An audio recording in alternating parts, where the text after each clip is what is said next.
আরে আরে, এই তো একটা প্রাণী মরে পড়ে আছে, কে জানি ওকে মেরে ফেলেছে। যাই, আমি জলদি আমার বন্ধুকে জানাই, বন্ধু তুই কোথায় আছিস, আমি আসতেছি। এই বন্ধু কাঠবিড়ালি, তুই গাছে উঠে বসে আছিস, জলদি নিচে নাম, সর্বনাশ হয়ে গেছে, আমাদের একটি বন্ধুকে মেরে ফেলেছে। দাঁড়া, নামতেছি নিচে, পাগল হইস না। আরে কি হয়েছে আমাকে খুলে বল। আরে কে জানি বানরকে মেরে ওখানে রেখে দিয়েছে, জলদি চল। আরে বন্ধু আর একটু সামনে চল, এই যে দেখ বন্ধু কিভাবে মেরেছে, একেবারে হা করে আছে, এমন নিষ্ঠুর ভাবে মেরেছে। এভাবে মারলে আমরা জঙ্গলে কিভাবে থাকবো? ঠিকই বলেছিস বন্ধু, এর একটা ব্যবস্থা নিতে হবে।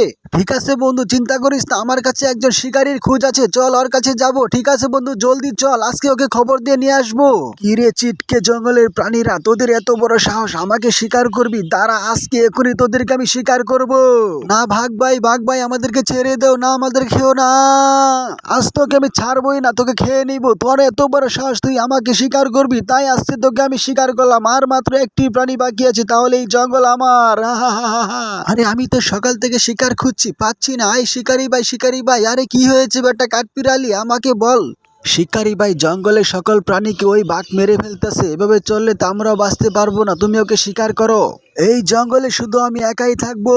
সেটা দেখার আগে তুমি যদি তোমার মাকে ভালোবাসো তাহলে ভিডিওতে লাইক সাবস্ক্রাইব করে দাও, আর যদি লাইক সাবস্ক্রাইব না করো তাহলে বুঝে নেবো তুমি তোমার মাকে ভালোবাসো না। আর যারা দুজনকে ভালোবাসো তারা ভিডিওতে লিখে দাও আই লাভ বাবা মা। এই বেটা ভাগ, তুই একে শিকার কর। না শিকারি ভাই, আমার ভুল হয়ে গেছে, আমি আর কখনো শিকার করবো না, আমাকে ছেড়ে দাও। না তোকে ছাড়বো না, তুই অনেক বড় পাপী, তুই বাঁচতে চাইলে কান ধরে উঠবস কর, জলদি বস। এক দুই, পালাই পালাই।